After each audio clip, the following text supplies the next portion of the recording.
Good evening, everybody. Can you all hear me? Confirm? Yes, sir. Yes, sir. Good to be back, right? Nice to see you again on another week.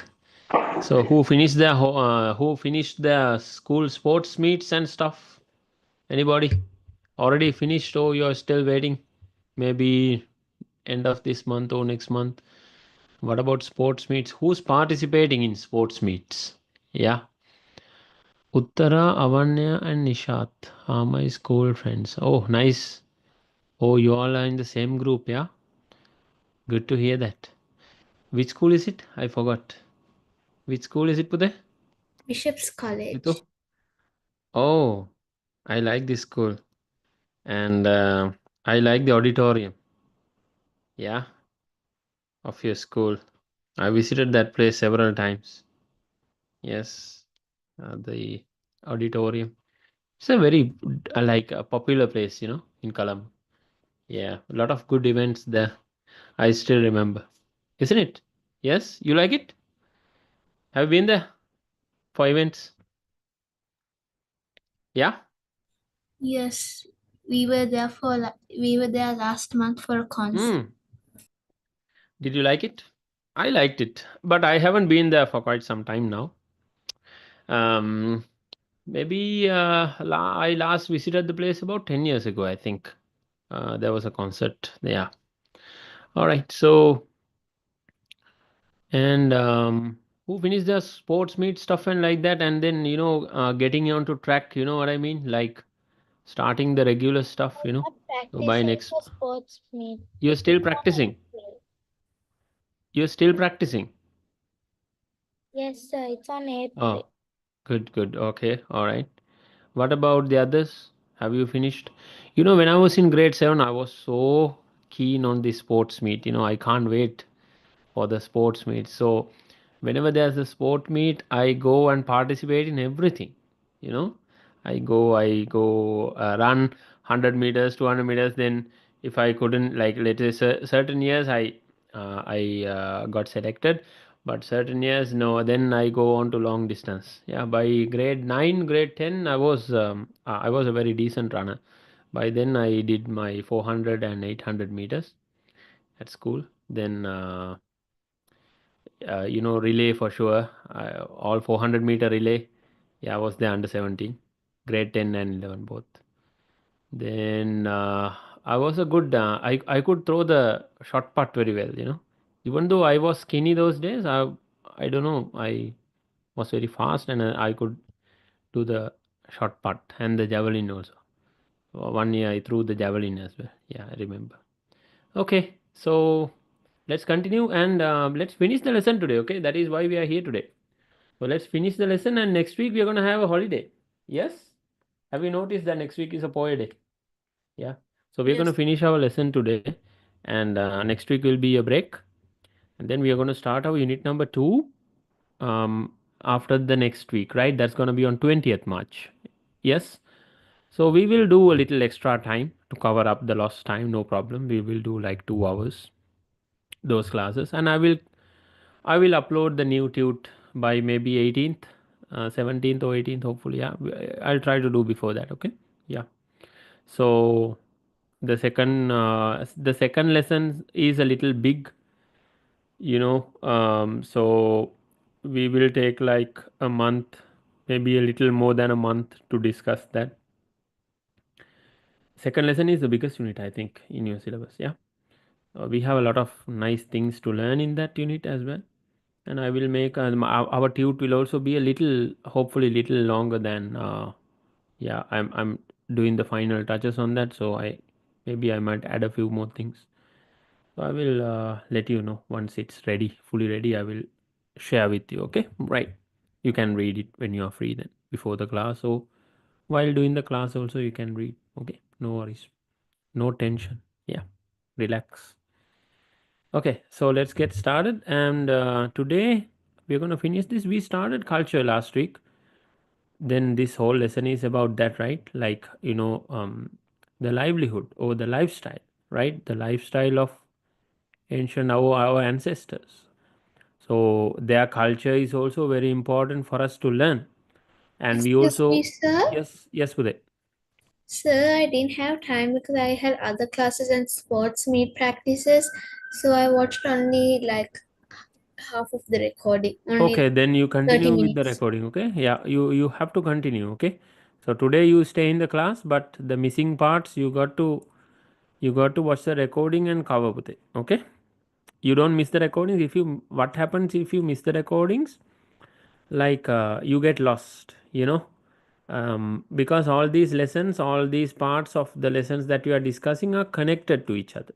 So we only have a little things to do from this lesson today, and we can finish this lesson quick, and then we will do some work today, right? We are going to answer some questions from this lesson today, and I'm also going to check your work in class. Yeah, so we will have, like, we will do an exercise in the class, like based on timings, and I will help you in that as well. And we can check your knowledge as well. So hopefully we can finish this lesson real quick, right? Okay. So last week we took a start in discussing culture. I also told you about, okay, the foreigners, those who live in other countries, they have different cultures from us.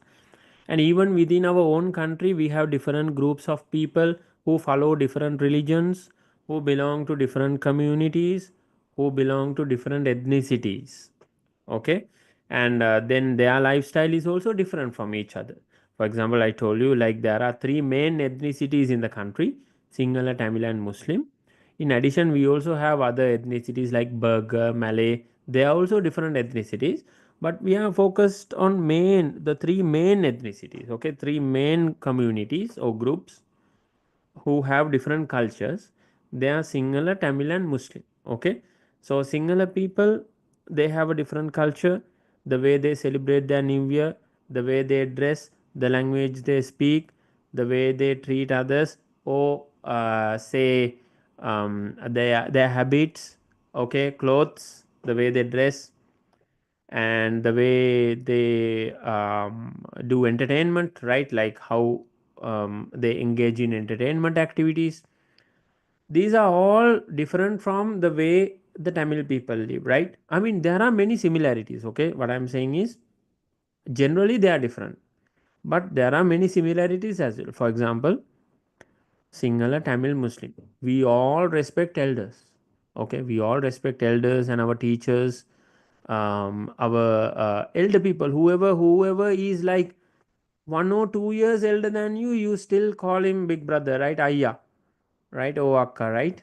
Even 1 year elder than you, or even 10 years elder than you still respect them, right?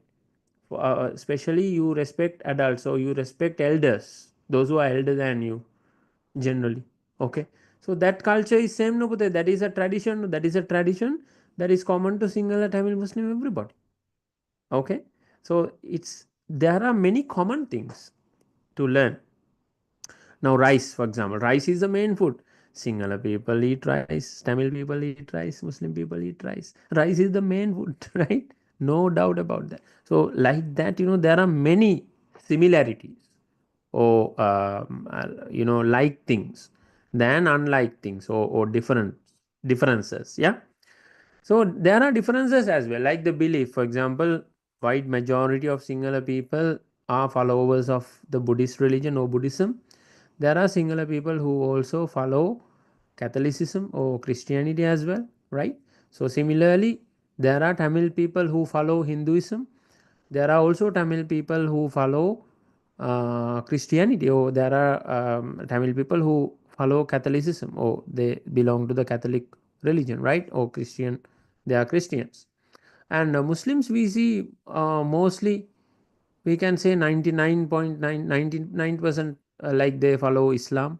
Okay, there are a few, I would say, like they don't follow religions or something like that. But what I'm saying is generally Muslims, they follow Islam, but there are singular people who follow mostly Buddhism. But there's a group who follow Catholicism as well, so those who are Catholics. So what you need to understand is there are different religions in the country, there are different groups of people in the country. And because of that, Sri Lanka is a very colorful country. Okay, because all these cultures, just think, if there's only one culture in the country, only one religion, one group of people, everybody thinking the same, everybody looking like the same, everybody dressing the same, everybody talking the same language, everybody engaging in same religious or activities or tradition, it's gonna be a little boring, right? Yeah, because everybody is same, right? But when you are different, you can learn from others, right? When you have different beliefs, that is why Sri Lanka is called a multi-ethnic, multi-religious country. Why? Because we have several religions in the country. We have people who follow various religions in the country. We also have people who are from different backgrounds or different communities, like different languages. So multicultural, multi-religious, multi means many, multicultural, multi-religious, multi-ethnic country. Yeah, Sri Lanka is such a country. There are, like, other countries in the world. Sri Lanka is something special because of this. Yeah, because we have many cultures, many religions. Yes, but Buddhism is the main religion. You got to understand that Buddhism is the main religion in the country, and Sinhala people are the majority of the country, like 70%, 70 to 75%. Yes, so, like, if you take 100 people, 75, 70 to 75, 74, I think, yeah, will be Sinhala people, right? About 10, or about 10 or 11 out of 100 people will be Tamil, and out of 8 or 9 will be Muslim, like that. Okay, out of, like, that goes like that. Okay, the ratio, or we call it the percentage, right? Okay. So what I wanted to tell you is, there's another very important thing. Okay, what I wanted to tell you is that when you have different religions, different cultures, different beliefs in one country, you also have the opportunity to learn about other religions, learn about other cultures. So the main thing we got to understand here is, look at your 5 fingers. Are they the same? Are they of the same size? Yeah, No. they are totally different, right? Just imagine, okay, do you need all 5? Yes. Imagine you don't have one. You're gonna struggle, right? You're gonna feel it. Yes. Okay, people are also like that. People are also like your 5 fingers. They are different. The way they think are different, the way they eat different. Now you like submarines, but your friend likes burgers or pizza or macaroni. Yeah, your friend. Yeah, so you can't say, like, you can't tell, no, I like submarine, or I like pizza, you should like pizza as well. There are no people, you can't force people like that. Okay, so people have their own styles. People same like that, people have Sinhala, Tamil, Muslim, these people, they have their own religion, they have their own culture, they have their own beliefs, and they have their own opinion. Okay, they have their own opinion, like that. For example, let's say you like your class teacher. Okay, you like your class teacher, and your friend says, no, I don't like my class teacher. So can you force your friend to like your class teacher? Can you force? No, you must like your, other I'll beat you. I'll kill you, right? You can't tell like that, right? I'm gonna kill you because you should like her. Okay, you cannot tell that. Why? Because it is his or her opinion. Everybody can have their opinion. It is my idea, it is my opinion, it is the way I think, and this is the way you think. They can be different, like your 5 fingers. End of the day, you need all the 5 fingers. You need different people in this world, because different people will bring different talents also, different skills, different talents. So that makes, like, your arm is complete, like your hand is complete with the 5 fingers. Different people also makes the world complete. Okay, that is how the world is built. So the main thing you need to understand, the culture of our country. There are many communities, there are many religions, there are many people who think in differently, but there are many similarities as well. We all think mostly the same, but there are small differences as well.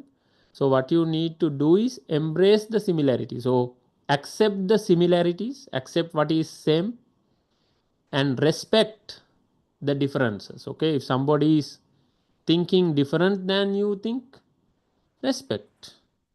Respect. Okay, you are following Buddhism. Okay, you are following Islam. Okay, I am following this religion. Okay, respect. Yeah, that is your opinion. This is my opinion. Okay, respect. This is how you think. Okay, you like the class teacher. I don't like the class teacher. Okay, fine. Respect. That is your opinion. That is how you think. This is how I think. So that is how Sri Lanka has been from the ancient times. We are a multi-religious, multi-ethnic country where we respect everybody. Okay, we respect. Now, very good example for that. Before we get into Attam method, we will discuss about this culture and religion, right? So last week we took a start to this. A very good example for this is there in Ratnapura district. There's a place called Shripad. You know Shripad? Anybody? Yeah. Have you visited? Anybody visited Shripad? Yes, Shripad. Okay. Do you know this name, Adams Peak? This is also called Adams Peak in English. Yeah, this is a mountain. Yeah. Okay. So Shripad or Adams Peak in English, Shripad in Sinhala. Shripad, I like to call it Shripad because the majority of the country is calling in this name Shripad. Adams Peak is like a more Western name, yeah, I would say. So I will go with the Sinhala name here. So Shripad is a mountain, right, in Ratnapura district, right? Top of this mountain, there's a place on top of this mountain. What is that place? Okay. This place is important to all four religions in the country. How many religions in the country mainly? Sri Lanka. We have Buddhism. Yes. We have what? Five. We have Hinduism. Hinduism. Then Islam, Islam. Then Christianity. Christianity. Christianity. Yeah, Christianity. So basically, Christianity, Catholics also belong under Christianity. Christianity is the, we can say everybody, okay? Everybody who follows the teachings of Jesus Christ, that is Christianity. So Catholics are a big part of Christians, I would say. So Catholic, if you are Catholic, you will also, let's say, it's easy for us, right? So we will call all of them Christians. Okay, right? So these to all these four religions, this place called Sripada or Adam's Peak is very important. Okay, in Sri Lanka, right? Why? Because the Buddhists believe that it is there's a footprint on top of this mountain. So this footprint, the Buddhists believe that it is the footprint of Lord Buddha. The Hindus believe that it is the footprint of Lord Shiva, the god they worship. The Muslims believe that it is the footprint of Adam, the first man on earth. The Christians also believe that, from the ancient times, what I'm saying, believe that it is the footprint of the first man on earth, Adam. Okay, Adam is the version of Adam. Adam is the Arabic version of Adam. Okay, same. Right. So now this place is open to all religions. Okay, Buddhists can go there. Mostly Buddhists go there. Hindus can go there. Muslims can go there. Christians can go there. No problem. Nobody will stop you. And you also can have any opinion. You can say this is the footprint of Lord Buddha, or you can have another opinion. You can say it is otherwise. Okay, I'm let's say I'm Hindu, and we believe something different, and I'm Muslim, we believe something different. No problem. No problem, because this place, we have seen people coming from around the world to visit this place for more than 1,500 years. Okay, so nobody argued ever. This is the best example for Sri Lanka being a great country. Nobody ever argued. Nobody ever went to the went to the top of this mountain and argued. No, no, no. This place, no. How dare you? How can you say that? This place is the footprint of Lord Buddha. Oh, nobody argued. No, no. This is the footprint of Adam. Oh, this is the footprint of Adam. Nobody argued that.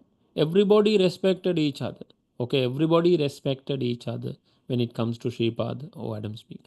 That is the best example that we all live in this country together without like, respecting the differences, respecting the opinions, and following our own religions and cultures. Okay, this is the best example. Shripad, if anybody asks you, show them Shripad. We have never ever argued. Any Buddhists have never argued against any Hindu or Muslim or Christian about Shripad or otherwise. Any Muslim has never argued with a Buddhist or Hindu about Shripad. Everybody respected everybody's opinion. Okay, so that is the beauty of Sri Lanka, right? So I went to this school, DS Senanai College. That is why I liked DS Senanai College. In our school we had religious places to all four religions. We had a pansala inside the school. We had a kovil. We had a mosque. We also had a small church, right? In DSNR College in Colombo. So this is where I learned all these things. This is DSNR College. My school in Colombo was like Sri Lanka in one small place. Yeah, multi-religious, multi-ethnic, multicultural school. Sri Lanka is also like that. Yeah, the country itself. Okay, everybody live together. Okay, so having said that, the definition of culture, Pute, you must remember this is very important. Okay, the definition of culture. What is the definition of culture? It says inside a box. I put it inside the box. Can you see, Pute? Confirm. So this one you must remember. Okay, culture is the collection of various beliefs, customs, the way you handle things, the way you do things, customs, social habits, your habits, normal habits, or your social habits, how you treat other people, how you engage with other people, clothes, how you dress, food styles, what style of food, what type of food you have normally, ethics, how you treat others, how you do your day-to-day activities, how you do your business, and entertainment, how you entertain yourself, what kind of entertainment activities you have, everything in particular. Okay, to a group of people in a community, in a society, that is called culture. For example, that is what culture. Okay, for example, now if you take singular people in the society, they have a different way, they have a belief, they have a custom, they have social habits, they have their habits, they have their clothes, they have their food styles that is unique to them. Others, they don't have it. Okay, others have different cloth styles, different beliefs, different food styles. So if you go to a singular house, if you are, let's say, if you are Hindu or Muslim, if you go to a single house, the food that you eat will be different than your house.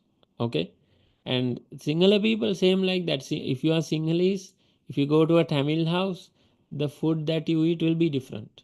Okay, that is because the culture is different.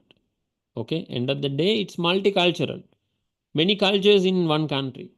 Okay, so this is a big opportunity for us to learn. So when you have the chance, go visit.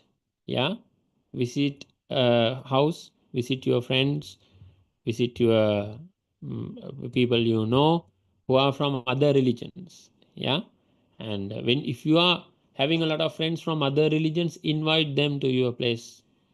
If you are Muslim, invite your singular friends to your place.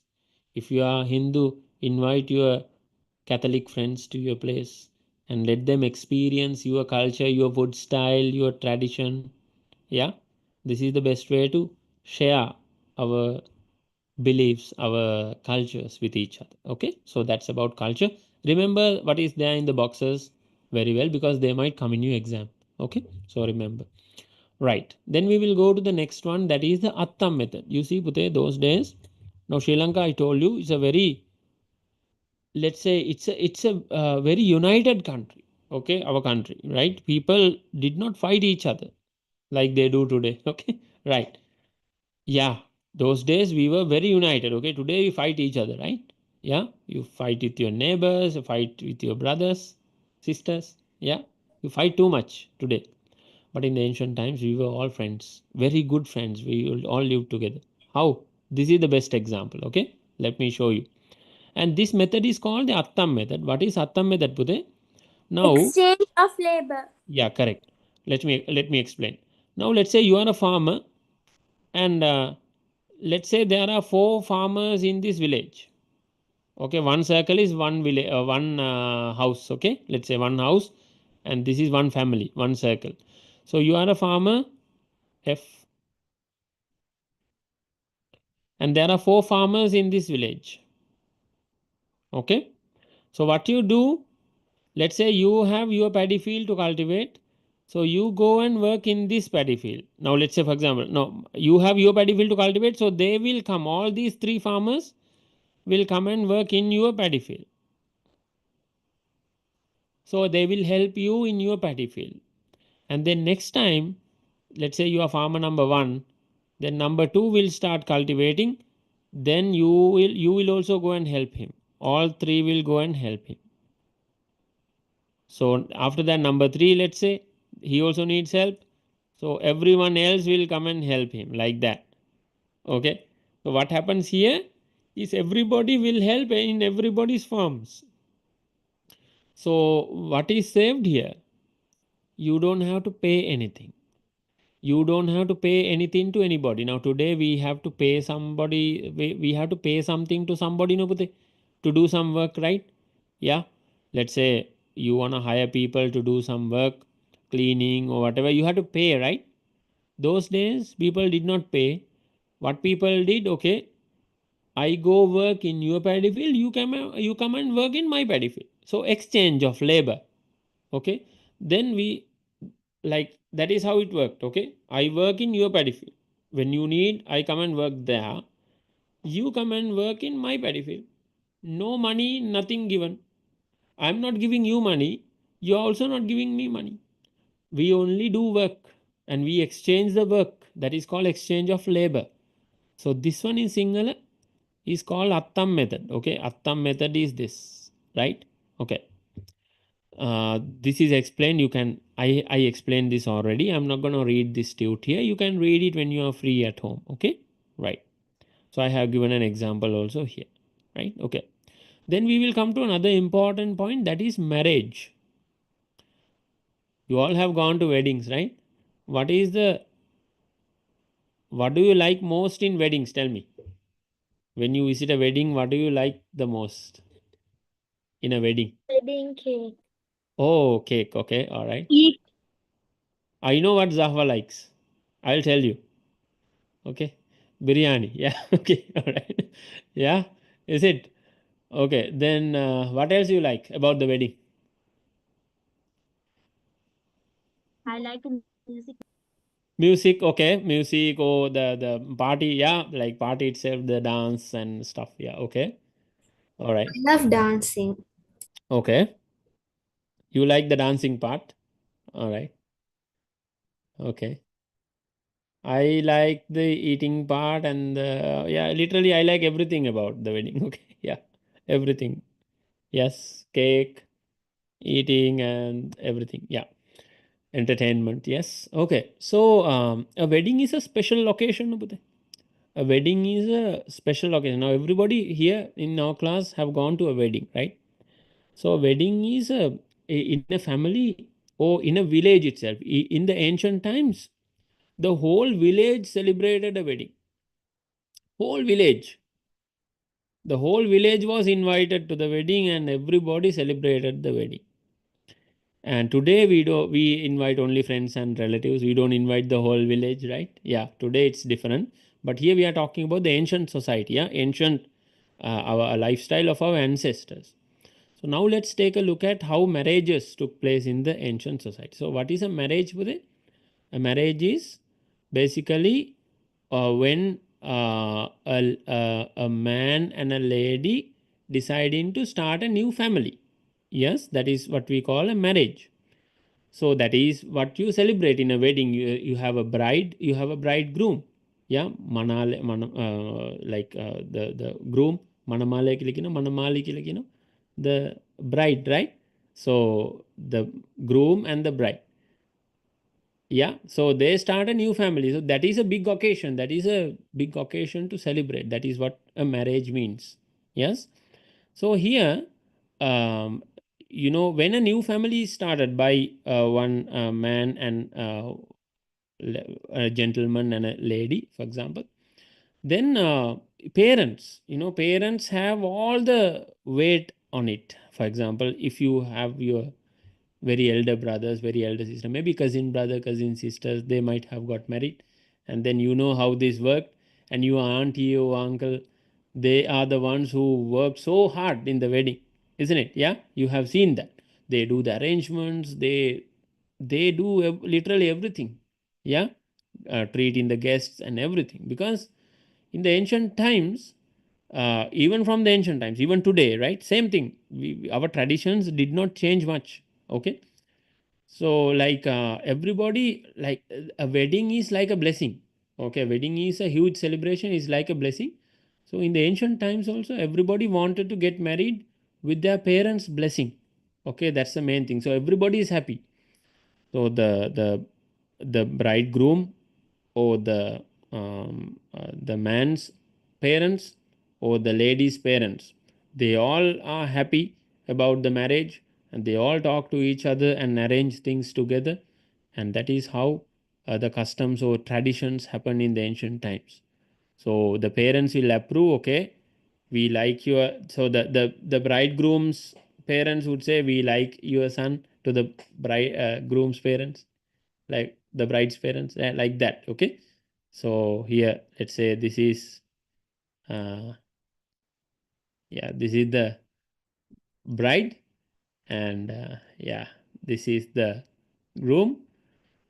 So you have your parents, right? The bride has two parents, and the groom has two parents, right? So they all will agree with each other, okay, my son, or our son and your daughter, they will start a new life. So this is the wedding, right? So they will bless, they will approve this. So all these marriages in the ancient times happened with parents' approval. Okay, that's the most important thing. And then children with high standards and good behavior, they were very much respected by the adults also. Okay, let's say for example, if you have good behaviors, very good example. Okay, now you go to your auntie's house, now they see you, now Situl is going to your auntie's house or uncle's house, right? Okay, then you go destroy everything there. Yeah, you hit your cousins. Yes, you destroy their toys, everything. Then you come home. Now then auntie calls your mom, right? බලන්නකො මේ කරලා තියෙන වැඩේ. Yeah, ඔක්කොම විනාශ කරලා. So is this good behavior or bad behavior? Obviously bad behavior. Now we need people, or we have had people with good behavior. Not only kids, but also adults. When you grow up, you got to show the others that you have good behavior, so you have high standards. Then adults will automatically have good words about you, or have good admiration for you. They will talk good things about you. This was very important in the ancient society. Okay, so this was very, very important. Nobody wanted a bad name after them. Okay, nobody wanted. When you go to places, make sure that you behave properly. This is very important. Then when you come to that like when you grow up and come to that age of marriage also, one day you will, so everybody will respect you there, right? That is what's more important here. Okay, right. Puthe, please keep your mics muted. Okay, right. Then especially we have another thing in your book about girls, right? So girls were very well protected by the parents. Yeah, and they were given proper training in cooking and household activities. Okay, yeah, the girls, I mean, before they get married, before they start new families, they are given proper training in cooking and everything. Now, how many of you all, we have many girls in the class, how many of you all can cook rice? Anybody? You're not trained yet? Yeah? No. You know how to make an omelette at least? You know how to boil water? Can you boil water? Yeah. Yes, sir.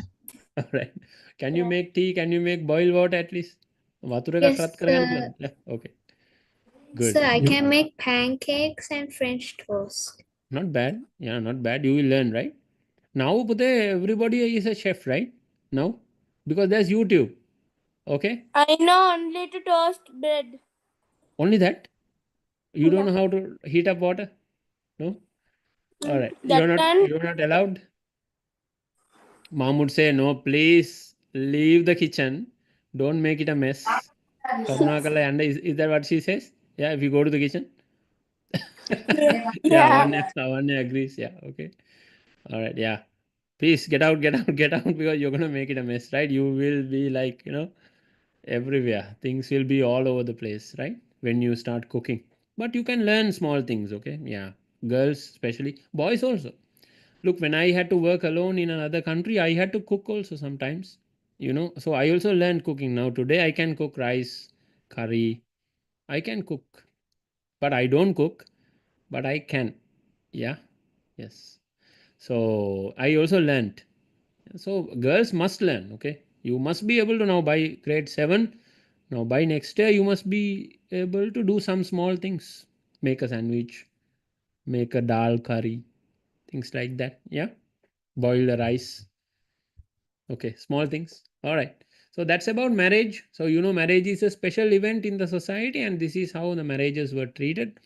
And especially remember the parents were very important in marriage. Okay, more information can be yeah, more information about this is there in your book, but I took the most important information here. Okay, right. Then we also have a few things here. You can read it, right? And here I like this one. I like this one. See, there was a king called Mahachuli Mahatissa in Anuradhapura kingdom, and he disguised himself. He disguised himself like a beggar or laborer, and he went to the people and started working with the people. Okay, because he wanted to know what people think about him. Okay, so like let's say for example, a king comes and asks you, "What do you think about me?" You will say, "Oh, you are a very good king. Yeah, you are doing things very well." You will never tell bad things, right? To the face of the king, right? You are scared also on one side, but normally you would never tell bad things to the face of somebody, right? Sometimes we mostly say bad things when the person is not around. This is a bad habit anyway. Yeah, when the person is not there, you should not talk bad things about him. You should only talk good things when the person is not around. Yeah, that is a basic good standard of behavior. Now Mahachuli Mahathis, the king, he became a laborer. He dressed up like a laborer. Nobody, many people had not seen the king. Yeah, who are living in villages, they would never get a chance much to see the king. So Mahachuli Mahathis, the king Mahachuli Mahathis, he went to a paddy field and gathered harvest. So he spoke to the people who worked in the paddy field and he asked about, what do you think about the king? Oh, the king. Then they told their real opinions, right? They don't know he's the king, right? So they told their real opinions about the king and he was able to know what people really think about the king. Okay, so this is how our leaders were in the ancient times. This is a good example for that. Okay, so our leaders wanted to make sure that the people in their country is happy. People in our country is happy. So that's why they sometimes, dressed up like laborers and went to people and discussed about the king with the people to know what people think about them or to get their suggestions so he can do better as a king. This is how our leaders thought, right? And one more thing, you can remember this name, Pute. This is called, this is pronounced as Madhupachika. Madhupachika. Basically, there were ladies who were very skilled in cooking. Okay, very skilled in cooking. When they cook something, you cannot stop eating. Have you seen ladies like that in your life? Maybe it's your mom, maybe it's your aunt, maybe it's one of your sisters, elder sisters, cousin sister, maybe. When they cook something so tasty that you can't stop eating. Who is that in your family? I also have some lady in my family. My mother. Okay. Anyone else? Anyone else? Mother. My grandmother. Grandmother, okay, right. Nice. So you would wait for your grandma to cook? Yeah. You would enjoy her food. For me, it is my cousin sister. For me, in my family, is my cousin sister. So when my cousin sister, she is very elder than me, like 15 years older than me. And when she cooks something, we invite her for any special event, anything like that. We want her to cook. She will be in charge of the kitchen. And when she cooks something, I can't literally stop eating. Okay, I will eat until like I'm like full. So in the ancient times also there were ladies like this with very good cooking skills. Okay, exceptional cooking skills, highly skilled in cooking. When they cook something, it's gonna be the whole village is gonna like have this smell, and then yeah. Mm. They were called Madhupachika in Sinhala. Remember that name, okay? Madhupachika. Okay, right. Okay. So then we will come to the funerals. Now these are all culture that we are discussing. Okay, different cultures in our country, and then different like lifestyle and stuff like that. So like marriages, a funeral is also an event in our life, which is a sad event, right? A loved one is leaving us.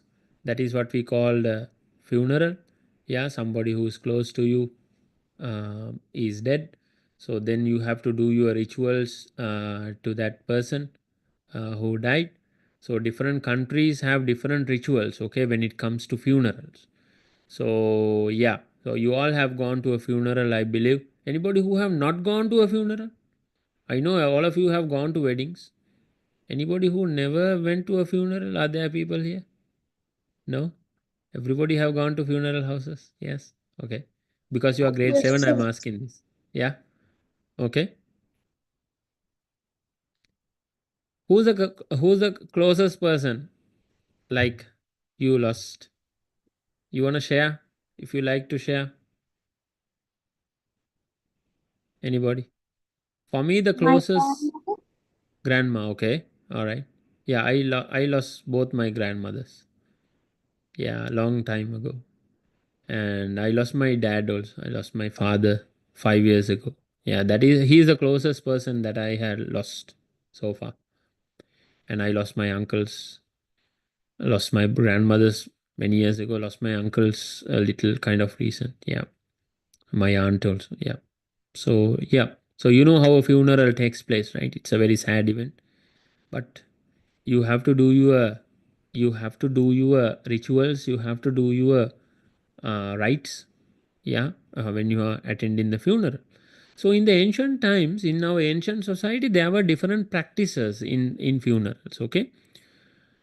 One such practice is cremation. Cremation means burning the dead body. Okay, burning the dead body was a practice, and burial of the ashes. You bury the ashes after burning the dead body. That is there. Or we also buried the corpses. Corpse means the dead body. So you buried or deposited the corpse in tombs in the forests. So you take the dead body to the forest and you make a tomb there. You make a construction there and deposit the dead body there. Is like burying. Okay. So burials and cremation. Cremation means burning the dead body or setting fire, burning the dead body, and or the tombs were built in the forests and the dead bodies were placed there as well. Okay, that's also done. For example, in Anuradhapura Kingdom, there was a cemetery. Okay, there was a cemetery where dead bodies were buried and the funerals were held. And even during King Pandukabe is the first king of Anuradhapura Kingdom. Even during his time, there was a cemetery. He is the one who built that cemetery. Cemetery is where you bury dead bodies or burn dead bodies. And King Pandukabe had appointed people to take care of that place, separate group of people or a team to carry corpses and maintain the cemetery. So the corpse means it's a dead body. Okay, yeah. And how no today this tradition has become different. Today different cultures, different religions follow different methods. The common method in Sri Lanka they follow is like keeping the dead body for a couple of days by like embalming. We call it embalming, like preserving the dead body. But you see, that is mostly Buddhists and Catholics. They do this. Then they bury the dead body. Today, then different religions have different practices. Then Hindus, they mostly cremate the dead body. Yeah, they burn the dead body, Hindus. And the Muslims, they bury the dead body as well, but it's a simple ritual. I can say wrapping in a cloth and burying it. That is what the Muslims follow. So there are different methods today, used today. In the ancient times, it was a very simple method. The dead bodies were wrapped in cloth. Okay, wrapped in cloth and placed on a stretcher, like like a flat surface like this. Okay, so the dead body will be like this, wrapped on with cloth, right? Just like that, and put on a beer like thing, yeah, like a frame with a flat top. This is like a frame, right? So then this one can be carried by 4 people. Okay, this flat top, yeah, like a frame, like a flat top. So the dead body is wrapped in clothes and kept on top of that. This is how Sri Lankans buried their dead, or did the final rites to the dead in the ancient times. Okay, yeah, this is how Sri Lankans did. So then later only these practices came, like putting a coat on or wearing a nice dress and keeping the body for 3-4 days. These practices came after the British, for example. The Europeans invaded us. These practices came. Before that, it was a simple ritual that we had, like I said now. Okay, right. Then what happens? There's a very important thing here. When one person dies, the family members of that person will suffer, right? Sometimes maybe that person is the one who is feeding that family. Okay, let's say in some family, let's say the father passed away, then nobody to take care of the children and the mother, or the father is the only one who's earning money in that family. So everybody had a responsibility in the ancient time also. When a person dies, his relatives and the person's relatives or person's friends will get together and collect money and support the family in need. Okay, the family who suffered a loss will be supported by others. Okay, right. So this is the practice that we had in the past. Sometimes the whole village will come to help that family who lost their dear one. Yeah, so they will collect money, they will give grants, they will give the dry rations of food, these items, and they will also offer jobs to their children who lost their father, for example. Yeah, they will do whatever they can to help the family who lost a loved one. Okay, this needs to be understood very well. This is our society, right? Even today it's like that. If somebody loses their family member, we do whatever we can do, right? Whatever we can. You go see in a funeral house, how you go watch what's happening in that house, who's helping, who's coming to help. And so many people will be coming to help and offering help, okay, when somebody dies, because everybody will die someday, right? We all die someday. Okay, yeah, right. Okay, so then the funerals, basically the funerals were taken to the cemetery in a procession. A single perahara. Okay, perahara. So funerals will go with a procession, and then there are drums also that got beaten during that procession. Now this funeral procession very common among the Buddhists, like because drums will be played in this funeral procession. There's a specific beat, the slow beats that are played in these drums as well, and the drums will beat, and the funeral will be carried, or the dead body will be carried to the cemetery from the house. This is what you call Avamagul Perahar, or funeral procession. Okay, Avamagula කියන්නේ funeral Perahera means procession. Everybody go with behind each other, right? Like a line, right? Okay. Then, but you remember one thing here, that is those drums are being beaten, right? But they won't be beaten when the funeral is passing in front of a religious place like a temple. So in front of a temple, the drums are not beaten. Okay. And then after the temple is passed, then the drums will beat again. Okay. So when you hear the funeral drum beat, then you know that the funeral procession is coming. That is how you know from a distance. That is the reason to beat the drums, to let the whole village know that the funeral, is going to the cemetery now. Oh, I mean, the dead body is being taken to the cemetery. Okay. So that is the ancient practices that we had when it comes to funerals in our country. Okay. Everybody okay with that? Any questions? Any questions about marriages, funerals, culture?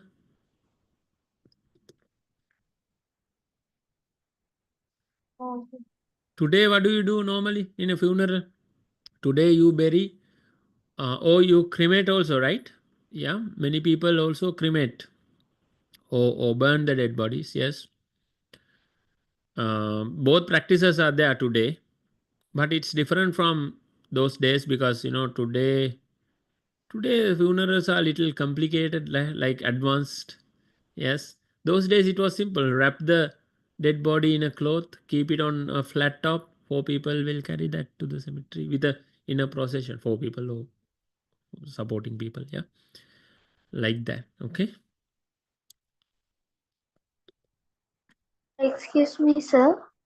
Yes, Uday. Weren't the dead bodies after wrapping with cloth, weren't they floated on water or sent in a stream?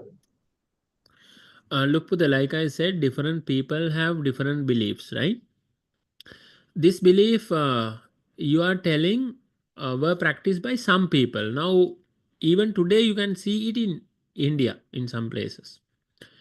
But in Sri Lanka, not generally.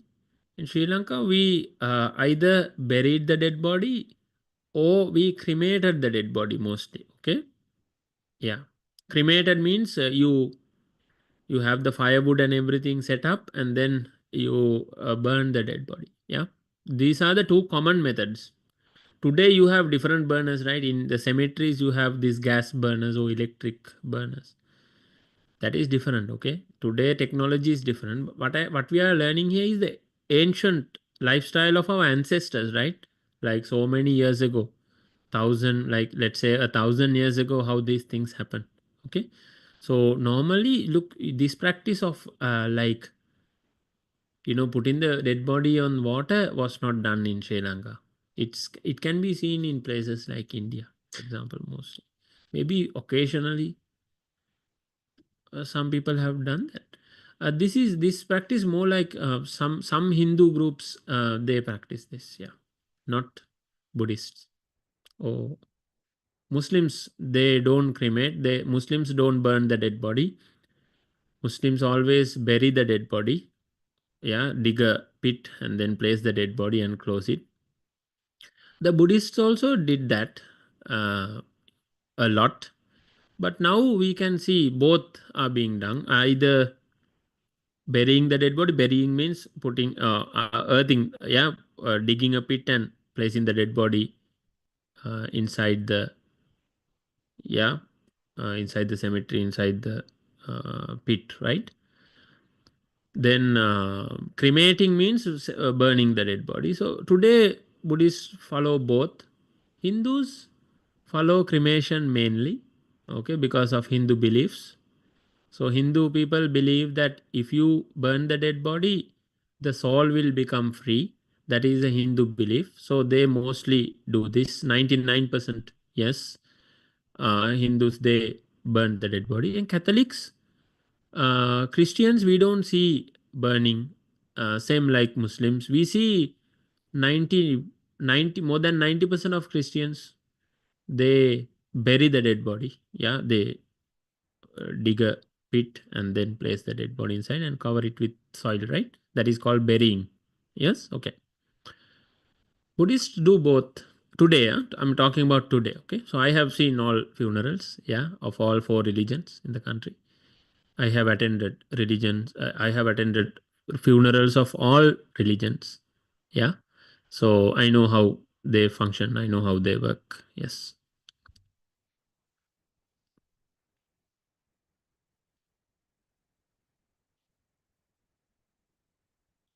Any other questions, Buddha? No, sir. All okay, right. So let's go to the last part, small part. Then we will do some exercises today. We will answer some questions. Okay, that way we will be done with our first lesson. Okay, big achievement, right? Yeah, big and strong achievement. Yes, good to start our second lesson after a short break. Next week we have our poet day. So, Zahra, you okay? Zahra, yeah, are you okay? Yeah, can you hear me? No? All right. Yes, sir, are you okay with it? Yes, sir, you are the one who's waiting for our class, right? Every week. All right. So this is the last part we are going to discuss customs, traditions, and values, and we are going to say bye. Right? We're going to do some. We're going to answer some questions and say bye. Yeah. Okay. So customs, traditions, and values. What is a good value? That is the way you live, right? That is what we call a value. How you treat people. What are your standards? How you behave? These are called values. Customs, traditions means how you do things. Now, for example, a tradition means how you do things for many years. Okay, for example, family tradition. Yeah, family tradition. There are different traditions, okay? Religious traditions are there, village traditions are there, family traditions are there. Okay, so what is a tradition? Tradition is a way that you do something for a very long time. That is tradition. So nobody wants to do things differently. Everybody would love to follow the tradition. For example, let's say for example, during Aurudu or during the New Year, you first go to your grandmother's house. First you go there. First you go to your grandpa's and grandma's house. Then you go to other places. That is a tradition. Okay, that is a normal tradition. That is a village tradition also. Okay, in a New Year. So the first place to visit is your grandparents' house or the big house, the Mahagedar, you call it, right? The main house, right? Like that. So that is a tradition. Okay, Sri Lankans have these traditions. Okay, customs are ways things are done, same like traditions. Okay, those are called customs. How you welcome people, those kind of things that you normally do, that is called customs. Okay, how you decorate a place. Yeah, there are different ways, right? In a wedding, there are different ways that you decorate and how you welcome the bride, how you welcome the groom, and these are all called customs. Okay, right. Okay, so one tradition we had practiced from the ancient times and still we practice, that is take good care of adults. We take good care of adults. Okay, so especially when they are sick, when they are old, we take care of our elder ones. For example, you might have seen your mom or your dad taking care of your grandma or grandpa. Yes, giving them their medicine, feeding them their food sometimes, or cooking something that they like to eat, taking care of them sometimes, helping them bath. Yeah, have you seen that? Anybody? Yes, how your mom or dad taking care of their parents, your grandparents? Yes, Yes, sir. you also help, right? Your grandma asking a glass of water or asking some medicine, asking some help with something, you also go and help them, right? So this is how we take care of our adults. This is a very important feature of the Sri Lankan society. In other countries, this is in Europe and all, they don't take care of the adults. In European culture, they don't care much. Okay, But in Sri Lanka, no, we really care for them, right? We really care. For example, when my father was old, when he was sick, I'm the one who did his hair cutting and, you know, bathing him, many things, taking him to the hospital and these things I did. My brother did more than me, I would say. I was a little busy sometimes. My brother did more than me and my mom. So we are the ones who took care of him, right? So similarly, you also have experience like this. Ancient people in Sri Lanka always did this. Okay. Yeah. And this is a very good example for this is even the kings of our country treated their mothers or treated their elder ones very, very well. Okay. King Agabodhi the seventh. There was a king called King Agabodhi the seventh in Anuradhapura kingdom. He took very well care of his mother, like bathing her, feeding her when she was sick. So even kings, they kept their kingship aside and helped their moms. Okay, no problem whether you are king or anybody. So King Agabodhi the seventh was a king, right? He could have told someone else to take care of his mother, right? He could have sent 1,000 people. Okay, 1,000 people, you take care of my mom. But it's not like you take care of your own mom. Yeah, it's not like your mom will feel much better when you take care of her, right? For example, now you are little girls and boys. If your mom is a little sick, if your dad is a little sick, you take care of them. You take care of them. They will be very happy when you take care of them, right? So similarly, your grandmother, grandfather will be very happy when your mother and father is taking care of them. This is very, very important. Okay. This is how our culture was built. This is not like this in the European countries, unfortunately. Okay. But our country, our standards were very high. Okay. Right. Then also another tradition that we had is giving dane. Dane denawa kiyala kiyanne, giving alms. In English we call it alms giving. Alms giving. So alms giving kiyanne puthe in Sinhala dane denawa. Alms giving. So let's say alms giving is done in different occasions, right? For example, your birthday. Sometimes your birthday, you decide to give something to somebody, like give something to poor people or give something to poor children, something like this. Or you can do it after funeral. Yeah, funeral. After funeral you give dani denokile. Can you invite all the people, the monks from the temple, and give them a meal and engage in religious activities? That is also alms giving. Oh, in Vesak also we can say dansal dena kilagani. That is also a type of alms giving. So you give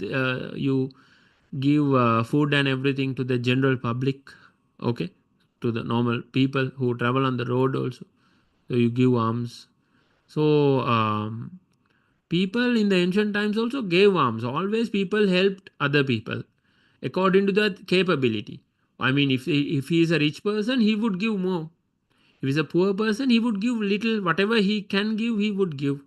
That is what we call alms giving. Okay, dane deno kila singhanen kiyan. Yeah, dan deno kila singhanen kiyan. Daanayak deno kila kiyan. That alms giving ceremony. Okay, you keep a ceremony and give alms. Normally they are food or dry food, these kind of things. Yeah. Okay, that is called alms giving. Okay, right. So what you get by alms giving, different religions, they all have this giving. Yeah, alms giving. So you get good deeds, right? You get good deeds for you. ඒකට සිංහලෙන් කියනවා පින් ලැබෙනවා කියලා. Yeah. So you get, when you give something to somebody, that will be good on you. You collect your good deeds. So one day when you are in need, you will also get something. Yeah. That what goes around comes around. Yeah. Okay. Right. So then the ancient society in Sri Lanka was religious. People followed their religion very well. Not like today. Unfortunately, today people are not religious. We have to tell the truth. I cannot tell you lies, nobody. Yeah, because this is a history class. We have to know the truth. So today we don't see our people much religious, right?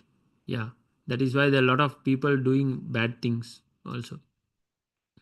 But in the ancient times, our people were very religious. They were very They were very virtuous, okay, meaning that they were very scared that if they harm somebody, they will get the return. Now people are not scared, right? I don't know why. Okay. For example, let me tell you a simple example for this. Okay, people were very religious, right? Pute, in the ancient times, people did not cut big trees. People were scared to cut big trees. Okay. Now, do you need to cut big trees? Yes or no? Sometimes yes, right? Because if you have your house being built, you are building a house, you need to build the doors and the windows for the house, or you have to build the roof for the house. You need wood. You have to cut big trees to supply your wood. So in the ancient times, people were scared to cut big trees. Why? Because people believed that there's a god in the big trees. There's a god who is in charge of big trees, and if you cut the big tree, the god will punish you. This is the belief that people had in our country in the ancient times. They called that god Ruksha Devata. Ruksha killing gaha, the tree. Ruksha Devata again, like god-like figure who is taking care of the tree and who will punish you if you cut the tree. So people were scared to cut the big trees. And if people wanted to cut big trees, they would perform a ritual. They would perform a puja. First, they would perform a puja and they would beg the Ruksha Devata or the god-like figure, dear God, I'm cutting this tree because I need to build my house. I don't have a choice. But I promise you that I will plant 2 more trees. Oh, I will plant a same tree like this. Oh, I will plant like 10 trees like this. I will plant more than enough trees. So this is like, balanced, like this is compensated. Okay. So please let me cut this tree. And they would, like beg by keeping a puja, and then they would cut the tree. So because of the people have a religious, right? People were scared. People had beliefs, and people were scared to harm the environment also because of those beliefs. So the environment also got protected because of that. Big trees were not cut, and we had rain, because of the big trees. Our jungles were protected, our forests were protected. So because of beliefs, good things also happen because of people being religious. Yeah. Okay. So that is a good example to understand people's beliefs. Okay. Yeah. So people were religious. Yeah. And people, you see, the people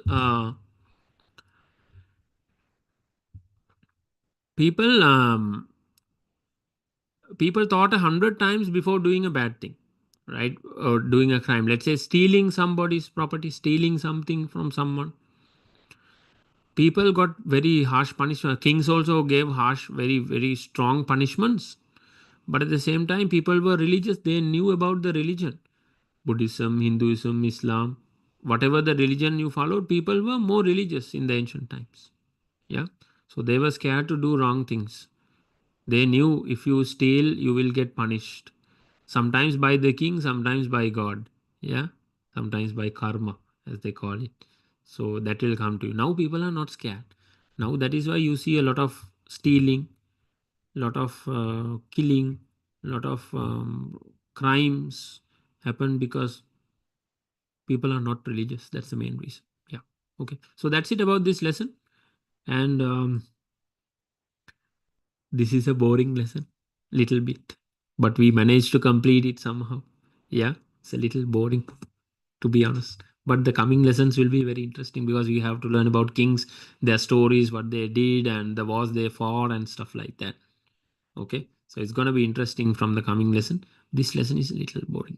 Yeah. We have to accept that. So let's do some activities now. With everybody ready? Take your books out. Okay. I lost my grandfather. So sorry to hear that. Yes. We have all lost somebody who we love, right? At some point. Life Excuse is me, sir. like that. Yes, Pute. Tell me. Sir, what do we have to write as the topic?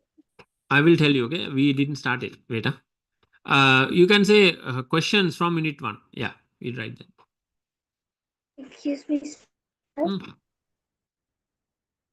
Tell me. Sir, we have our term test on March 17th. Okay. March 17th. Okay. So Yes. we have finished the first lesson, and maybe in your term test, but the second lesson might also come. I don't know. I'm not sure how your school has done it. Did your school do all the two lessons or just one unit for the first time? Maybe one unit only, right? Sir, we are doing the second unit. We are doing the second unit at school. Maybe Budhe, you might not get questions from that unit. I don't know how your teacher will make the paper, right? Yeah. So, but anyway, we have finished one unit. That's a big part. That's a big part. And at the beginning of this class, I told you not to panic, cool down, calm down, because we will pass your school, okay? At some point, okay? After 2-3 months, we will pass your school level, right? Yeah. So then the second term test you can face very well, okay? First term test, don't expect too much because we started the class last week of January, no Budhe? January whole month we didn't do classes. If we had started January first week, then by this time we would have completed more than half of the second unit also. But we didn't. We started the class a little late, so you have to wait a little bit so we can cover all the lessons. Okay. Anyway, we are gonna cover all the lessons before your third term test. That is the plan. Don't worry. We will increase your marks. Okay. Yeah. All right. So I'm gonna give you a couple of questions. Look, I bought a book. I don't like all the questions in it, but okay. When I'm free, I will make some questions also for you. I bought a book that is this book is okay. Like it's called My Tutor, but I don't want to take all questions from it. I like to make my own questions, but to test your knowledge for today only, we will see. We will do a couple of questions. Okay, couple of questions from this.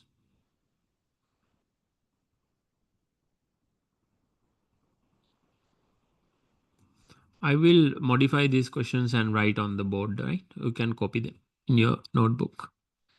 Some questions I don't like. Sir, what was the topic? Topic is with the questions, practice questions, or we can say exercises. Unit number 1. Unit number Can 1 you done. repeat? Okay.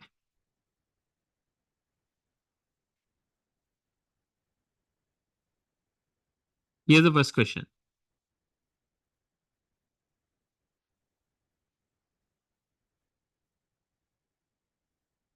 We will answer first. We will write the answers first, then discuss. Okay. Then I will ask you verbally. Then you can tell. Don't tell now.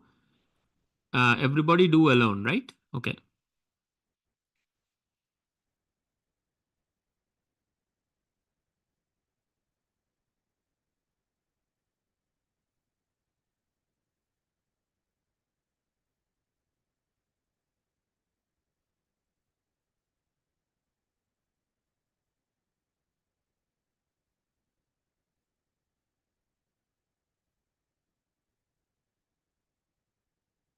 Here's the second question. You can put the numbers. Okay. I forgot. Leave your gaps. Leave some space and write.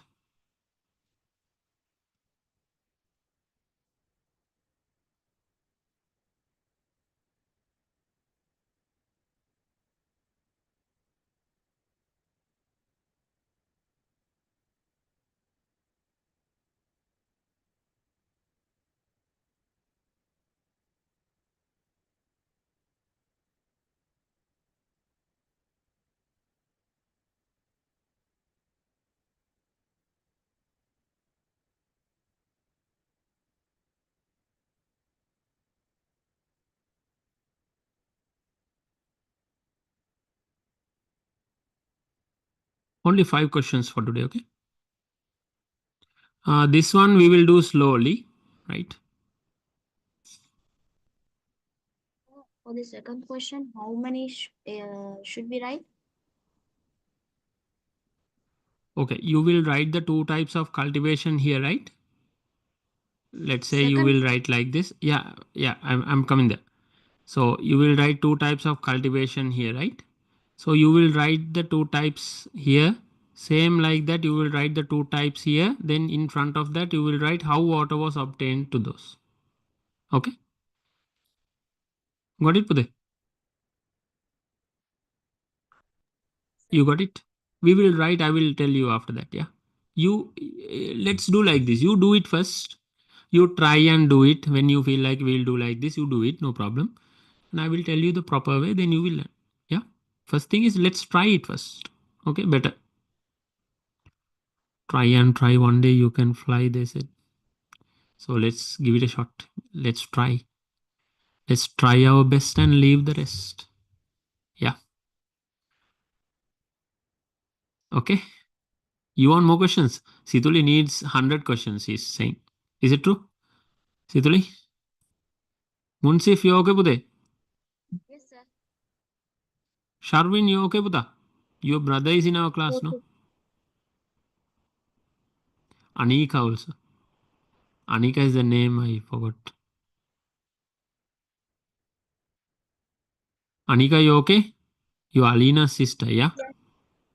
Yes. Alina, your big sister, Asha, right? My good students, my bright students, you know, who got A passes. Yeah, senior students. I hope you also can shine bright. Yeah. Make us proud, okay? Study well.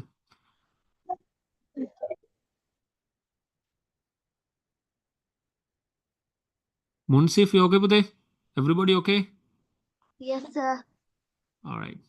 Nice. Avanya, you okay, right? All right. The third question needs some explanation, so we will leave that. You can try that as well, no problem. I will tell you how to do it, and you will do it and put it in the group, okay? I have a couple more questions also. Yeah.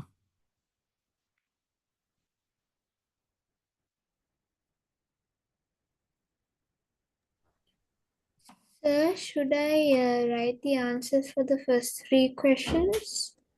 Yeah, you can. When you have the gap, when you are discussing, you can write. Now, right now, write the questions. Then when you have the gap, when I'm typing here, you can have a gap. If you feel like you can write a couple of answers, you can go ahead, no problem, okay? No hard and fast rule, relax. Let's take your own time and do, okay? It's okay. We will slowly improve our speed, okay? Don't worry. Yeah? Excuse Yes. me, sir. For the second one, do we have to write 4 points? Not 4 points. What I said was like, let's say, what are the two types of cultivations done by our ancestors? What is one type? They tell me. Through canals. Sir, What? the second one. Chain cultivation. Very good. Yes. Chain And cultivation. pedicultivation. Very good. Yeah. Cultivation. One. So you write chain cultivation here, right? So here, see, this second question is connected to the first one. Write how water was obtained for the above forms of cultivation. So chain cultivation is one form, right? One form of cultivation. So you can write chain cultivation and how water was obtained. How water was obtained for chain cultivation? Anybody? From rainwater. Through rain. Yes, through rain. So that is how water was obtained, right? Got it? Got the point? No. So this is how you will write. So next one you will write here. Got it? No, Bude? Sir, how many do we have to write like that? What? However, the water. Okay, chain for chain cultivation, rain is the main way, main method that water was obtained. For paddy cultivation, there were two methods. I told you now. Write it.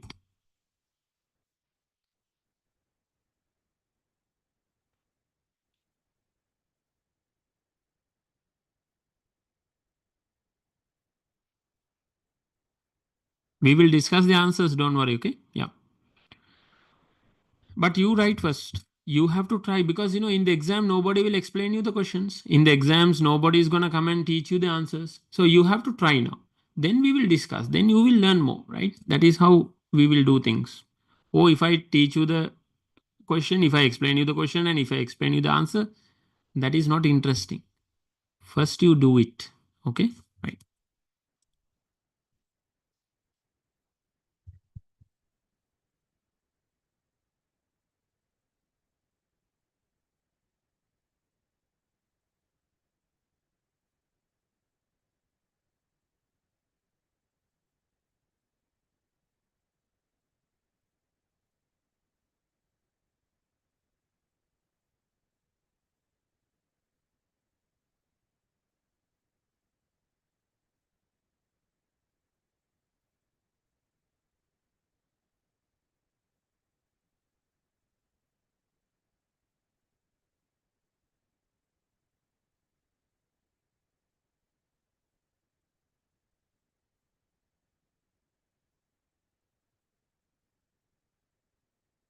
Here's the fifth question. That's enough.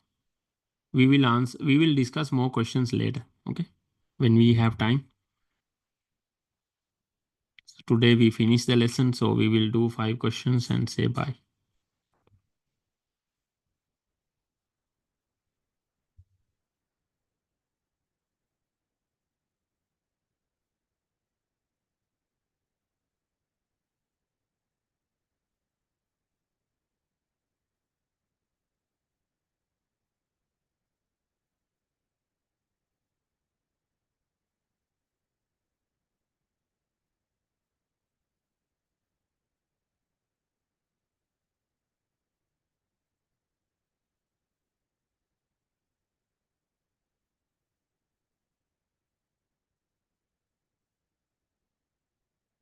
Excuse me, sir. Yes, Pute. I can't understand how to write the answer for the third one. I will explain. Okay. Yeah. We will discuss in a few minutes. You try now. Okay. Yeah.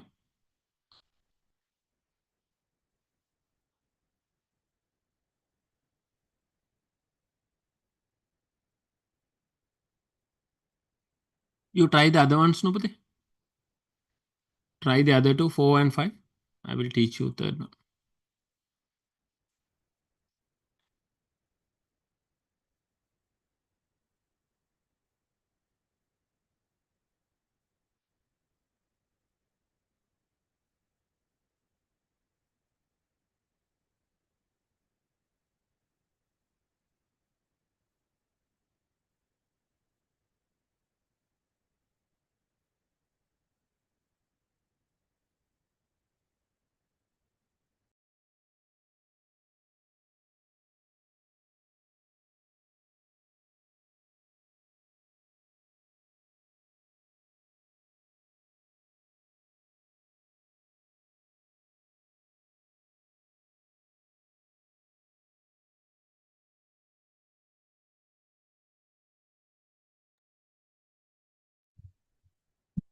All right.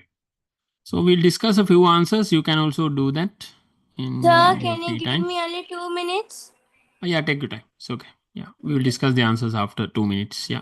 The third one, if it is difficult, don't do it now. But I will teach you how to do it. You can do it at home and upload your answers. Take a photo of your answer and put it in the group. Okay, I will check when I'm free. Yeah. The third one, we will keep it. I will tell you how to do it and you will do it alone. Okay, that is the best way, right? Yeah. And then this one you can do 4 and 5, easy to do, right? You can do it now. More questions are there. We will do when we have free time. We will free up 1 week for question discussion and then we will do, okay? Yeah. 1 hour we will do for questions. Today we didn't have much time. No? Sir, Yes. is copper and brass two different types of metals?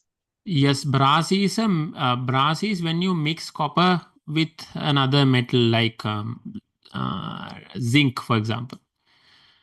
When you mix copper with zinc or tin, you get different metals like brass or bronze. Okay. So copper is different. So you can't say copper and brass because in brass also the main ingredient is copper. Okay, it's like that. Just think of it like this, okay? Rice and fried rice. Tell me 3 types of food. Can you write rice and fried rice? Sir, Can you write yes. macaroni, rice and fried rice? Oh, rice, bread and macaroni. 3 types of food. What is good? What is good? Rice, bread, and macaroni.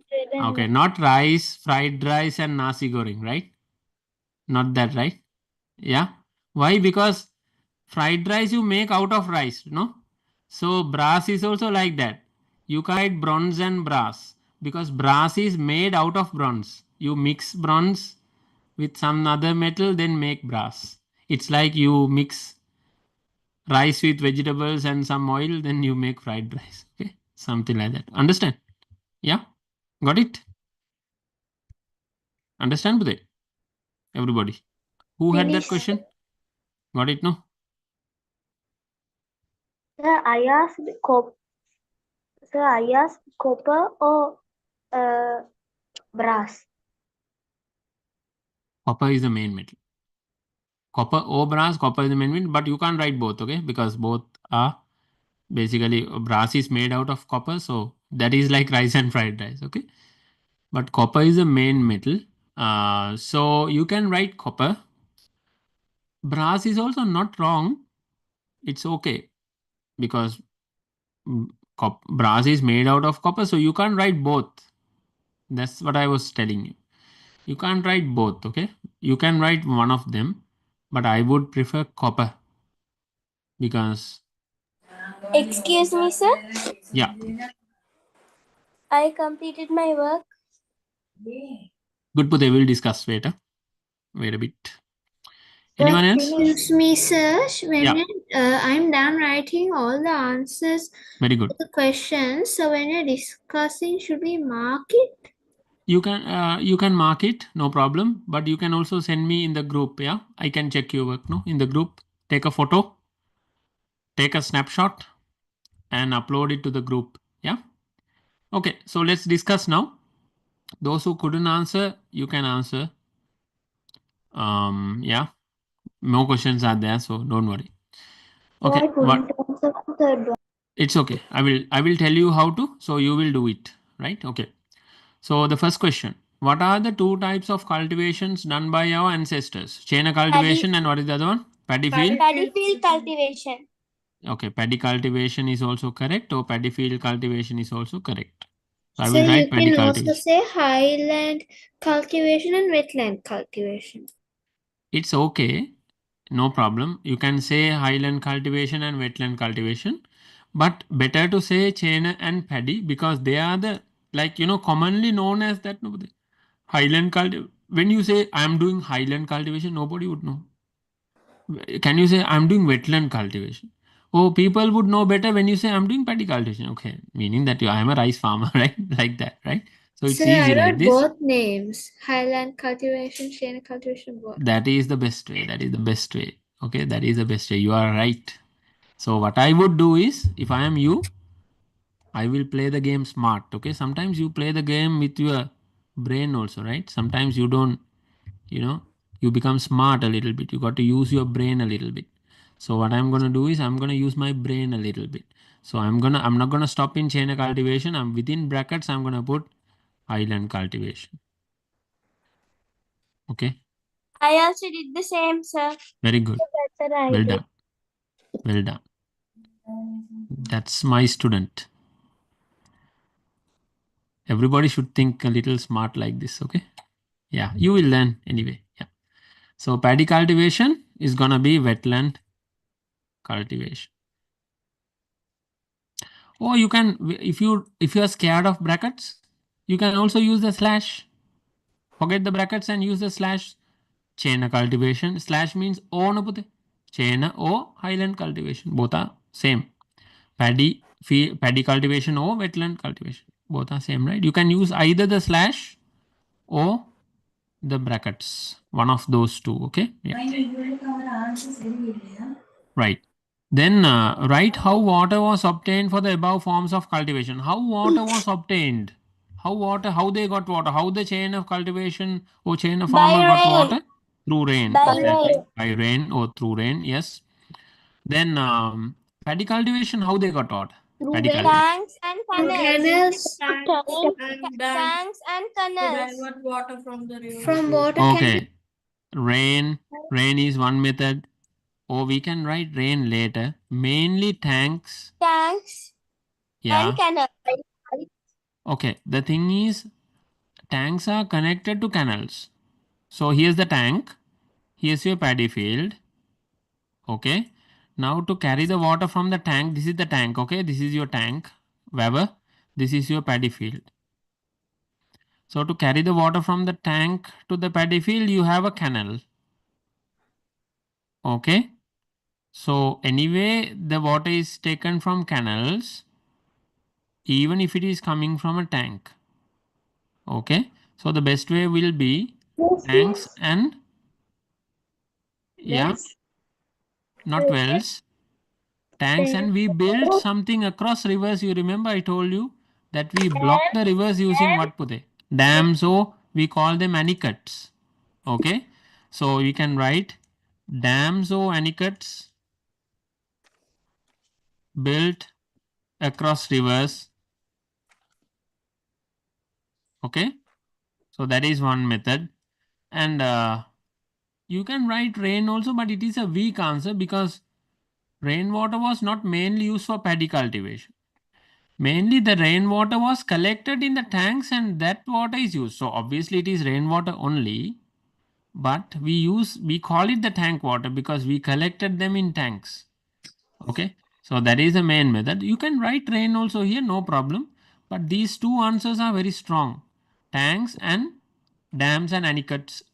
You know, see, there dams means permanent walls across rivers. So mostly people had temporary walls across rivers. They are called anicuts.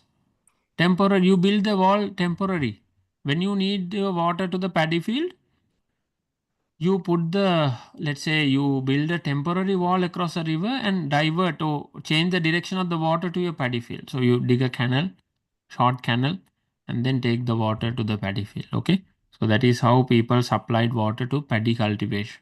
Everybody understand, Bude? Any questions, please ask, okay? If you don't understand any part. We go slowly, no hurry. Hadisyak ne, right? The lakes. Tanks are lakes, no, Bude?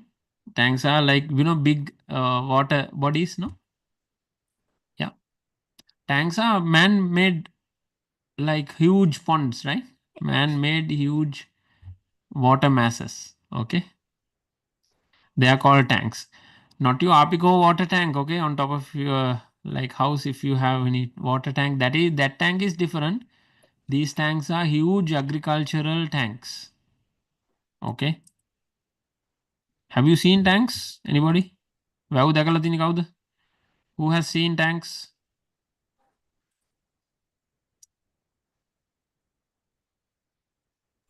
Sir, I've seen the Min area tank. Mini tank, very good. Okay. So I will show you some photos for those who have not seen the tanks, right? Can you see this is what you call a tank? It's like the ocean, right? Sometimes, there are waves also because they are very big, right? Can you see there are some waves also? Can you see some waves also here in the tanks?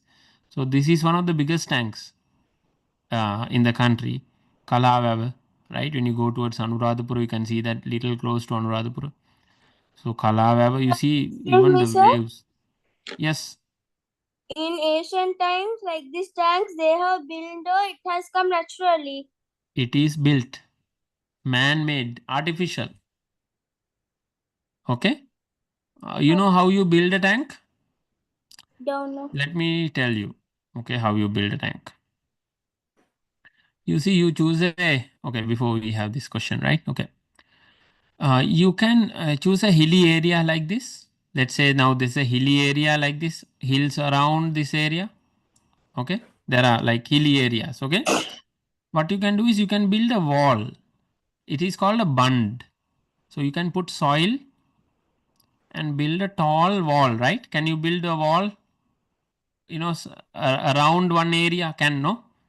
So what you do is like, there will be hills like this, right? Like hills. So you join the hills like this build a wall like this. So there are more hills like this. So join the hill, build a wall like this. Like this, you build walls. Then what happens here? There's a wall around, and in the middle there's a big hole like area, right? What happens when it rains? Water gets collected here. Yes? Correct? So that is what you call a tank. So when it rains, water gets collected here. This is a big area, okay?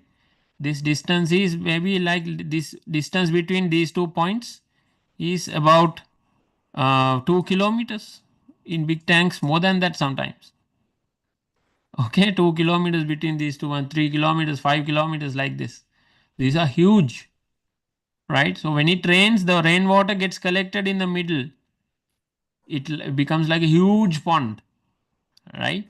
That is what you call a tank. So that water, what do you use that water for? Bathing, right? Yeah? Is it? Why do you build tanks, Bude? For agriculture. For agriculture, not for bathing or drinking, right? For agriculture, okay? Yeah. So now you can build something like a gate, something like a dam, a wall, and you can build something like a gate. We will learn about these in grade 10 very well. Grade 8 also you have a little, I think. I don't remember.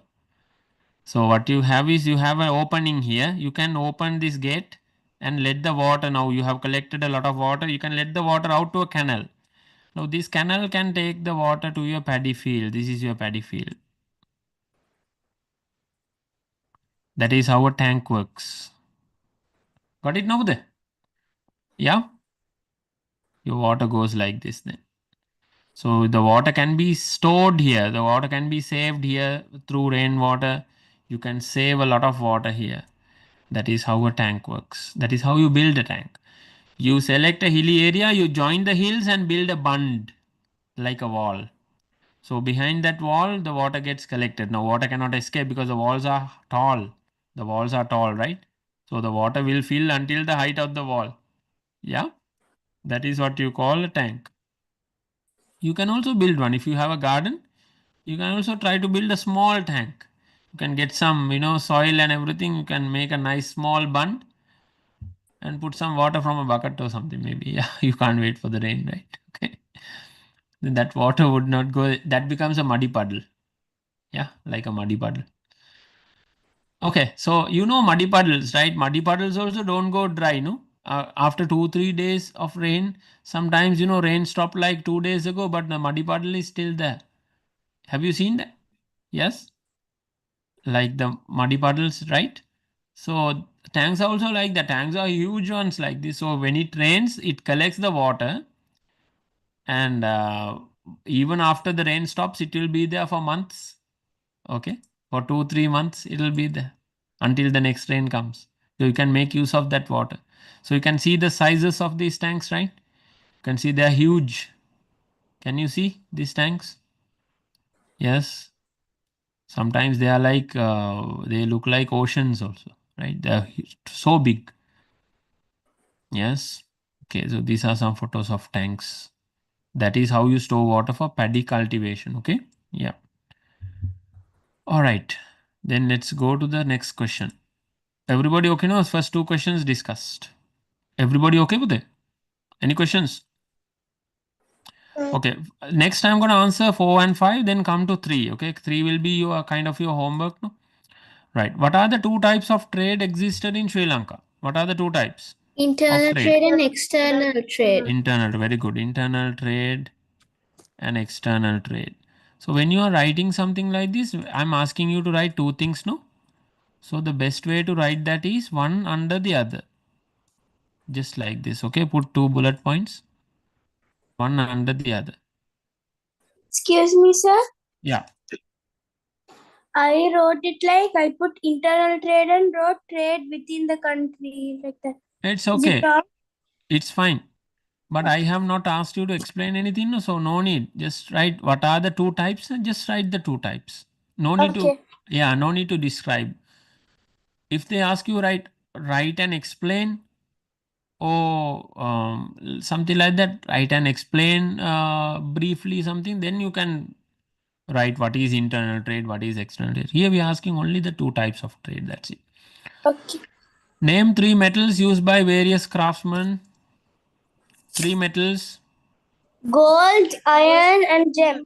Okay, we will go iron first. Okay, iron is the main metal now used by people, right, for agricultural tools and everything. Second, copper. Very good, copper. Bronze. Bronze is like I said before, bronze is a form of copper. So you can write bronze or copper, no problem. No need to write both. Silver, correct. Gold, correct. Gold, correct. Gem is not a metal, okay? Gem is a mineral, right? It's a stone, right? It's a mineral, yeah. So gem is not a metal, okay? A metal is something that is shining and that is, you know, the noise that makes that noise when you hit it, right? That is what you call metal. Okay. So iron, copper, gold, silver. You can write only 3 here. So I wrote 4 here. So you can write any 3 of these 4, okay? Even if you are writing bronze or brass, it's okay. But you cannot write copper and bronze or copper and brass. Zinc. Zinc is, look, zinc we mix with copper. Okay. We don't take zinc separately and make something out of it. That is very rare. Okay. What you do is you mix zinc with copper, then make bronze. Yeah. Then you can do things. Yeah. Copper becomes workable then. Yeah. Copper is a little hard. So make it a little soft. And change the color. For example, you mix zinc or tin, these things. Okay. These are other metals. Yeah. Okay. I taught you the concept of alloys, right? You mix 2 metals, then you can change the property of that metal. Okay. Yeah. I told you copper is very strong. Aluminium is very light and soft. Copper is very strong. You mix aluminium with a little bit of copper, then aluminium is light. It is still light, but a little strong. So that is how you mix those metals, aluminium and copper. You mix and you use it in aircraft. You use it in aeroplanes. They can fly. They need to be light, but they need to be strong also. So you mix aluminium with copper to do that.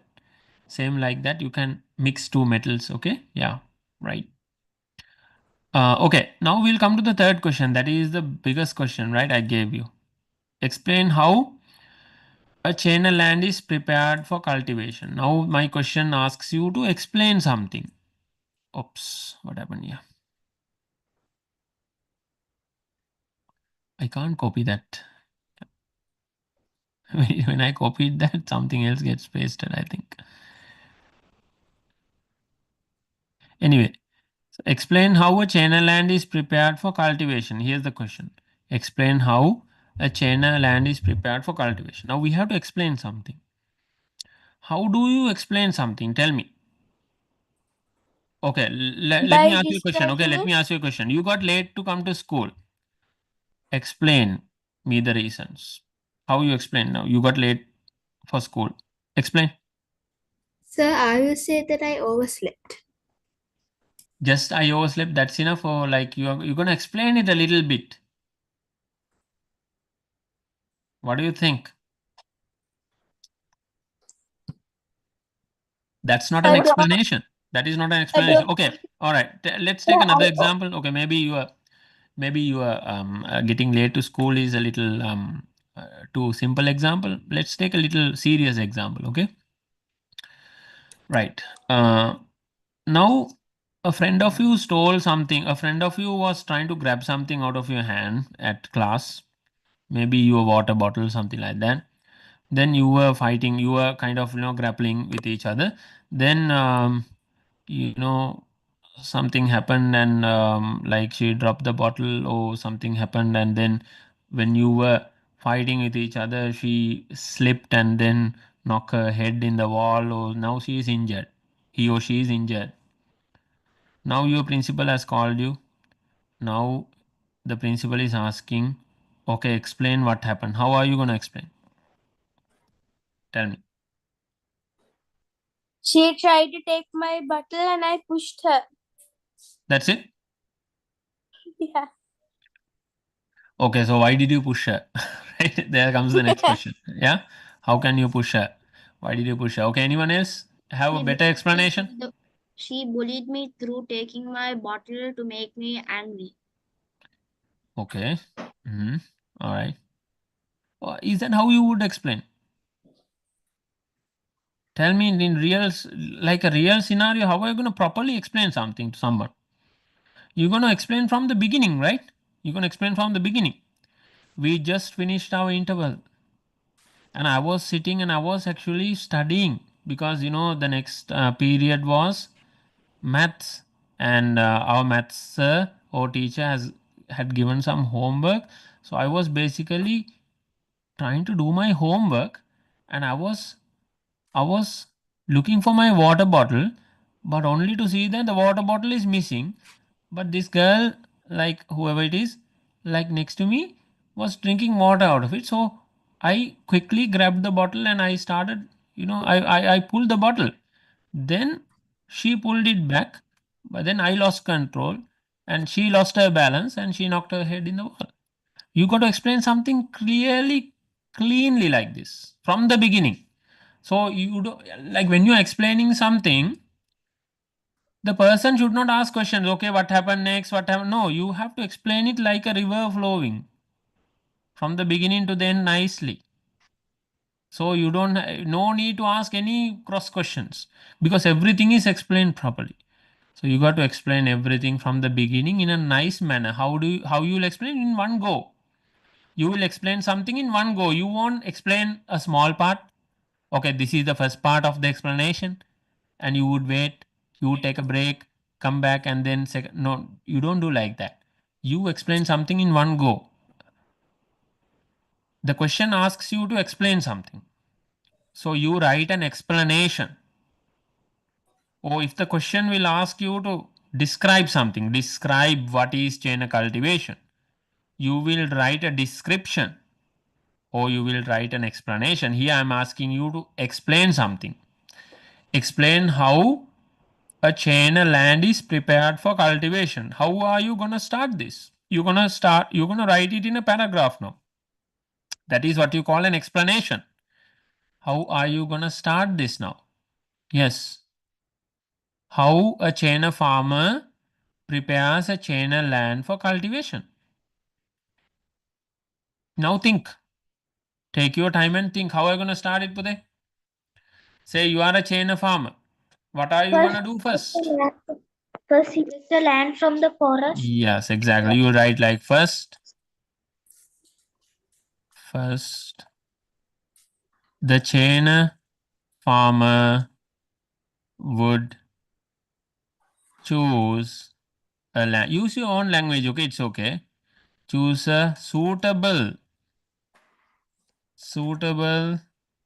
plot of land or area of land, plot of land, area of land, all same, okay? Plot of land. From where, Bute? From where he From would the choose this? forest. From the forest or jungle, okay? From the jungle or forest. You can use any word here. I'm using jungle, okay? Right. That is your first part, right? Yeah. Now they are asking you not to write steps. They are asking you to explain. So you will explain something in a paragraph. Okay. So you will continue to write. If they ask you write 4 steps, say write 4 steps of preparing a channel land, then you will write 1, 2, 3, 4, 4 steps. Understand what I'm saying? Here they are asking you to explain something. So you will write like a river flowing. You will write, okay. Then what is the other word you're going to do? Secondly or next. So we cut the big trees and then we set fire to the particular Okay, area. the big trees were not cut, right? Yeah. Next, the farmer would clear the area from wild plants or let's say area by cutting bushes and other unwanted wild plants. Correct? Yeah. Okay. Now you can tell big trees were not cut. Okay, you can tell that. Even if you forgot to tell that, no problem. It's not a big deal. If you tell that, no problem. Now you know how to continue this. Now you use different words. Yeah. Afterwards, after this, the farmer will shout. Shout to do what, Pude? Shout if there Chase are the animals. before wild animals fire. hiding in the land, and then set what Pude set what to the Set land? fire Set to it. fire Fire. to the land. Okay, now you can continue, right? One more sentence and this explanation is complete. What is that? What is the next step? Till in the soil. Yeah, exactly. Till in the soil. Yeah, that's right. Till in the soil and preparing the ground or preparing the land for cultivation is the next step. Okay. The last step would be to till the land and prepare for cultivation. Now nobody is asking you how a channel land is protected here. They are only asking you explain how a channel land is prepared for cultivation. So you write only preparing the channel land. You don't write how to protect a channel land like building a stick fence or building a stockade, making bonfires, making watch huts. These things we learned, right? Don't write those, okay? Only write this one, right? And then that's it. This is what you call an explanation. So you have to write it like a river flowing, write it with proper connections, okay? Proper sentences, right? Everybody can do that. Don't copy my own thing. My thing you can copy now for your understanding, but try to write it with your own language, own knowledge, own language, okay? Try to write it using your own words, okay? So shall we do that? This is a small activity. That one you will do, and then you will post it in our group. Yeah, in our group for me to check when I'm free tomorrow, day after Saturday, maybe I can check it and give you feedback. I can tell you what's wrong with your answers or if it is good or bad. Okay, so you can fix your mistakes and learn better. Right? Everybody understand, Bude? Yes, sir. Enough for one day, right? We will see you after 2 weeks. Do the homework and try to do some more questions. I will put some more questions sometime next week, okay, for you to answer from the first lesson. And we will see you on 20th March with a new lesson, unit number 2. I will upload the tute soon. I will let you know in the group when the tute is ready for printing. Take care. Bye-bye. God bless you. Good night. See you. Good night, sir. Thank Bye, you. Bye. Good night, See sir. you. Thank you. Thank you. See you See you. Bye. Take next care. time, Good sir. night. Bye.